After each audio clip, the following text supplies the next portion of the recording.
শুক্রবারের বিশেষ আমল সমূহ জানতে চাই।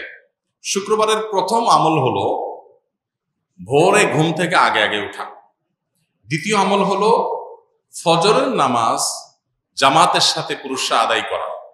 কারণ নবী করিম সাল্লাল্লাহু আলাইহি সাল্লামের একটি হাদিস আছে, তিনি বলেছেন আফদালুস সালাওয়াত সালাতুল ফজর মাআল জামাআতি ইয়াউমাল জুমআ। সবচেয়ে উত্তম নামাজ হলো, যত নামাজ আছে এর মধ্যে সবচেয়ে উত্তম নামাজ হলো জুমার দিনে ফজরের নামাজ পুরুষরা জামাতের সাথে আদায় করা। এটা হলো যত নামাজ আছে এর মধ্যে সবচেয়ে শ্রেষ্ঠ মর্যাদার নামাজ। এর জন্য জুমার দিনের দ্বিতীয় আমল হলো ফজরের নামাজ জুমার দিন আপনার মহল্লার মসজিদে জামাতের সাথে পুরুষরা আদায় করা, মা বোনরা বাসায় আগে আগে আদায় করা। 3 নম্বর আমল হলো জুমার দিনের সবচেয়ে গুরুত্বপূর্ণ আমল, সেটা হলো জুমার দিনে জুমার নামাজ আদায় করা। এটা হলো জুমার দিনের সবচেয়ে ইম্পর্টেন্ট আমল, বাকিগুলা ফরজ না, এটা হলো ফরজ।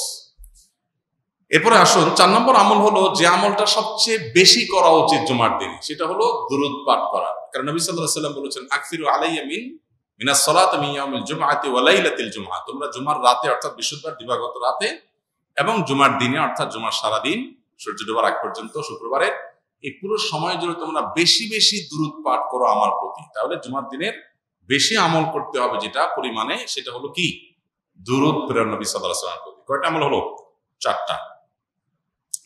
এর পাশাপাশি 5 নম্বর আমল হলো জুমার দিনে আপনি গোসল করবেন, পরিচ্ছন্ন হবেন সুন্দর করে। এরপর আরেকটা আমল হলো আপনি উত্তম পোশাক পরিধান করবেন। আরেকটা আমল হলো আপনি সুগন্ধি ব্যবহার করবেন। আরেকটা আমল হলো মিসওয়াক করা জুমার দিন, এটা উত্তম। এবং আরেকটা আমল হলো জুমার দিন আগে আগে মসজিদে আসা। এটা হলো সবচেয়ে ফজিলতপূর্ণ আমল জুমার দিনের, এটাতে সব সবচেয়ে বেশি। জুমার দিন মসজিদে আগে আগে, যে যত আগে আসে তার মর্যাদা আল্লাহর কাছে তত বেশি থাকে। জুমার দিনের আরেকটা আমল হলো পায়ে হেঁটে জুমার নামাজে আসা। যথাসম্ভব বাহন, গাড়ি, রিক্সা ব্যবহার না করা। যদি দূরে যেতে হয় তাহলে গাড়ি পার করে ওখান থেকে পায়ে হেঁটে আসা অন্তত। আর জুমার দিন আরেকটা আমল হলো যে রাস্তায় আসছেন যাওয়ার সময় ভিন্ন রাস্তায় যাবেন, যেটা ঈদের সুন্নত মূলত। আর আরেকটা আমল হলো সূরা কাহাফ তেলাওয়াত করা। জুমার দিন শুক্রবারে যদি কেউ সূরা কাহাফ তেলাওয়াত করে, এটা কিয়ামতের দিন তার জন্য নূরের আলোর ভূমিকায় অবতীর্ণ হবে এবং দাজ্জালের ফিতনা থেকে আল্লাহ হেফাজত করবেন যারা সূরা কাহাফ তেলাওয়াত করবে। জুমার দিন আরেকটা আমল হলো সূর্য ডোবার আগে দোয়া করা। যে কোনো একটা সময় দোয়া কবুল হয়, তো বেশিরভাগ গবেষকদের মত হলো সেই সময়টা হলো আসরের পর থেকে নিয়ে সূর্য ডোবার আগ পর্যন্ত। এই টাইমটাতে দোয়াতে মাশগুল থাকা দরকার। যার যার জায়গায় আমরা আল্লাহর কাছে দোয়া মাশগুল হবো, দোয়া কবুল একটা গুরুত্বপূর্ণ সময়। আর অনেক আমল আছে, আল্লাহ আমাদেরকে আমলের তৌফিক দান করুন।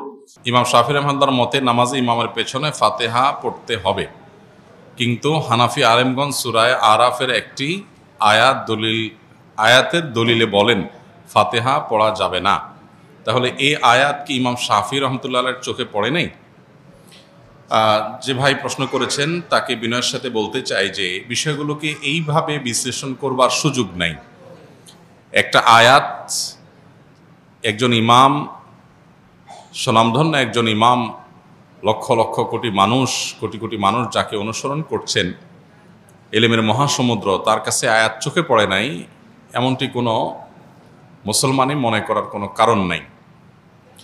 তাহলে বিষয়টা কি যে আয়াত দিয়ে একটি থট একটি মাযহাবের ওলামারা দলিল দিচ্ছেন, আরেক মাযহাবের ওলামা ইকরাম সেটাকে দলিল গ্রহণ করছেন না, কারণ কি? এর উত্তর হলো যে বিষয়টা ব্যাখ্যা সংক্রান্ত বিষয়।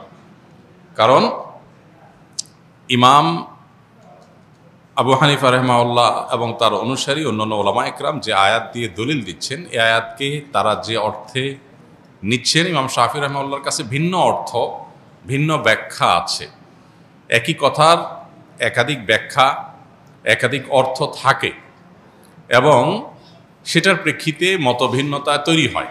এটা বোঝার জন্য সবচাইতে উত্তম হলো নবী করিম সাল্লাল্লাহু আলাইহি সাল্লাম যখন সাহাবীদেরকে একটি অভিযানে পাঠিয়েছেন এবং বলেছিলেন তোমরা যেই অভিযানে তোমাদের পাঠানো হচ্ছে, যে গোত্রের কাছে পাঠানো হচ্ছে, সেখানে গিয়ে তোমরা আসরের নামাজ পড়বে। নবী সাল্লাল্লাহু আলাইহি সাল্লামের এই নির্দেশ সবাই শুনেছেন এবং সবাই সেটাকে মানার জন্য প্রস্তুত ছিলেন। প্রতিমধ্যে যখন আসরের নামাজের ওয়াক্ত যায় অবস্থা হয়ে যাচ্ছে, তখন কিছু সাহাবী নামাজ পড়ে ফেললেন। কারণ ফরজ নামাজ ওয়াক্ত চলে যাচ্ছে, তাহলে হারাম হবে, এই জন্য তারা পড়ে ফেলেছেন। আর কিছু সাহাবী তারা পড়েন নাই, তারা যথাস্থানে গিয়ে তারপরে আদায় করেছেন। এখন প্রশ্ন হলো এই সাহাবীদের কারোর কাছে কি নবীর নির্দেশ যায় নাই, ব্যাপারটা এরকম না। উভয়ের কাছে নবীর নির্দেশ গেছে, কিন্তু তারা দুই দল দুইটা আমল করেছেন। কেন?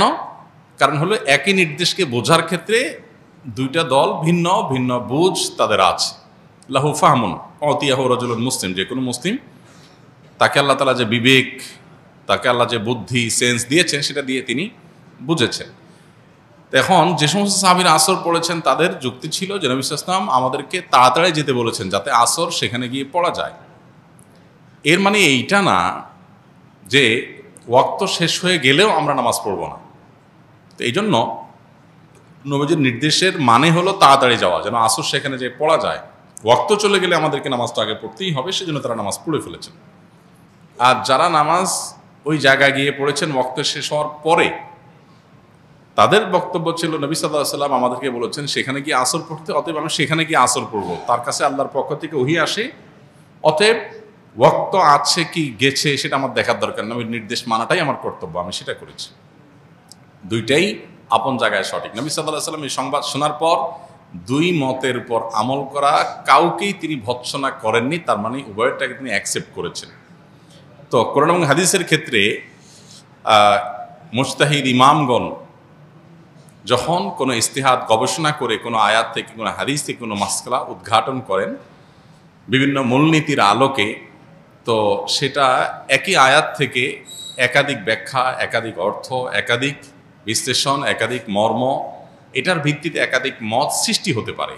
এক্ষেত্রে আমরা জিনিসগুলোকে এত সহজে কনক্লুশনে নিয়ে আসা, এত সহজে যোগ বিয়োগ করে ফেলাটা, এটা হলো আমাদের জ্ঞানের স্বল্পতার কারণে, কিংবা আমরা পুরো বিষয়টাকে ভালো করে না বোঝার কারণে। অতএব এই সমস্ত বিষয়কে কেন্দ্র করে সম্মানিত ইমামদের সম্পর্কে আমাদের কোনো অশ্রদ্ধা যেন না হয়, সেটা কোনো ইমামের প্রতিই না।